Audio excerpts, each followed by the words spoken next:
గత 15 రోజులుగా ఏదైతే రాష్ట్ర ప్రభుత్వం తీసుకున్నటువంటి నిర్ణయాలు హెచ్సియుకు సంబంధించినటువంటి భూముల వేలాన్ని ఆపాలని శాంతియుతంగా నిరసన వ్యక్తం చేస్తున్నటువంటి హెచ్సియుకు సంబంధించినటువంటి విద్యార్థులపైన పోలీసు బలగాలను మోహరించి దాడి చేస్తూ భయభ్రాంతులకు గురి చేస్తూ మొత్తం కూడా విద్యా వాతావరణాన్ని దెబ్బతీస్తారు.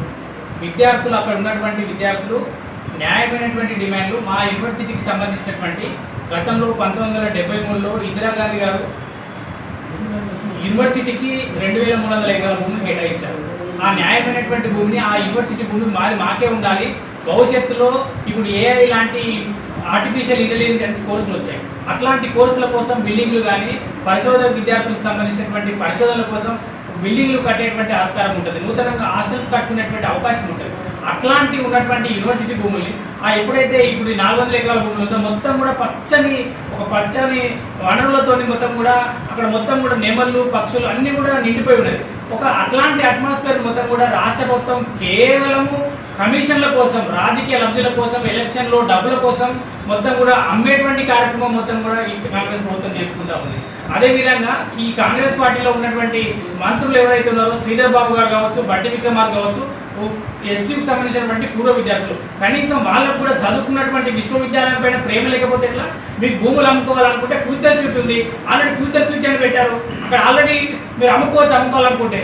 కానీ ఈ విశ్వవిద్యాలయాలకు మీరు అధికారంలోకి రాగానే ప్రొఫెసర్ జయశంకర్ సంబంధించినటువంటి 100 ఎకరాల భూమిని మొత్తం కూడా హైకోర్టు కట్టుబెట్టారు. మీరు విశ్వవిద్యాలయాన్ని మొత్తం కూడా ఎందుకు నిర్వీర్యం చేసేటువంటి కార్యక్రమం చేస్తూ ఉన్నారు? విశ్వవిద్యాలయాల భూముల మీదే మీకు ఎందుకు కనబడ్డది?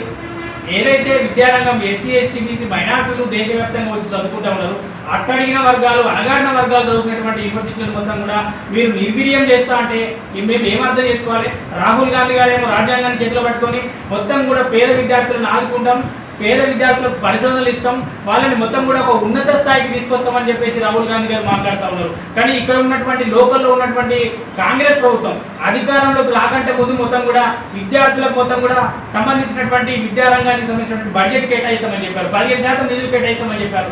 సగం కూడా మీరు బడ్జెట్ కేటాయించలేదు.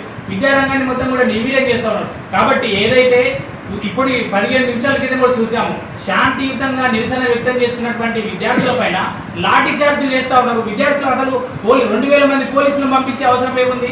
నిజంగా మీరు ఆ భూముల పైన ఎందుకు ఇంతగా అకస్తో మీరు చేస్తున్నారు అంటే విద్యార్థులు ఏం అనలేరు అనేటువంటి ఉద్దేశంతోనా? కాబట్టి ఇంకా గౌరవ ముఖ్యమంత్రి గారు ప్రెస్ మీట్ పెట్టి మాట్లాడుతూ ఉన్నారు. అక్కడ కొన్ని గుంట నక్కలు అసాంఘిక శక్తులు ఉన్నాయని చెప్పేసి ఇక్కడ ఎవరికి ఏ బెనిఫిట్స్ లేవు. కేవలం ఏదైతే అక్కడ ప్రకృతి విధ్వంసం జరుగుతూ ఉంది. మీరు నిన్న మొన్న చూశారు కేరళకు సంబంధించినటువంటి తుఫాన్లు విపత్తుల ద్వారా, మయన్మార్లో భూకంపాలు జరుగుతుంది. కేవలం పర్యావరణ విధ్వంసం ద్వారానే మొత్తం కూడా ఇవన్నీ జరుగుతూ ఉన్నాయి. మధ్య భారతదేశంలో చూడండి మొత్తం కూడా బాక్సైట్ సహజ వనరుల కోసం ఎట్లాంటి యుద్ధం జరుగుతూ ఉంది. మరీ ముఖ్యంగా హైదరాబాద్కు ఆయుపట్టుగా ఉన్నటువంటి గచ్చిబౌలికి సంబంధించినటువంటి ఒక ప్రకృతిని మొత్తం కూడా విధ్వంసం చేసి చెరచాలి, ఆ భూములను మొత్తం కూడా వ్యాపారం చేసుకోవాలనేటువంటి ఈ కాంగ్రెస్ ప్రభుత్వం చేసినటువంటి వైఖరిని కూడా మొత్తం కూడా ప్రజలు తిప్పుకోవాల్సిన అవసరం ఉంది. అదే విధంగా రాష్ట్ర వ్యాప్తంగా అన్ని విద్యార్థి సంఘాల ఆధ్వర్యంలో రాష్ట్ర వ్యాప్తంగా ఆందోళన కార్యక్రమాలు చేపడుతున్నాం. వేషజాలకు పోకుండా ఇకనైనా ప్రజలకు, సెంట్రల్ యూనివర్సిటీ విద్యార్థులకు క్షమాపణ చెప్పి మీరు ఏదైతే వేలం వేయాలనేటువంటి ఆలోచన ఉందో దాన్ని విరమించుకోవాలని చెప్పేసి ఈ సందర్భంగా రాష్ట్ర ప్రభుత్వాన్ని డిమాండ్ చేస్తాం.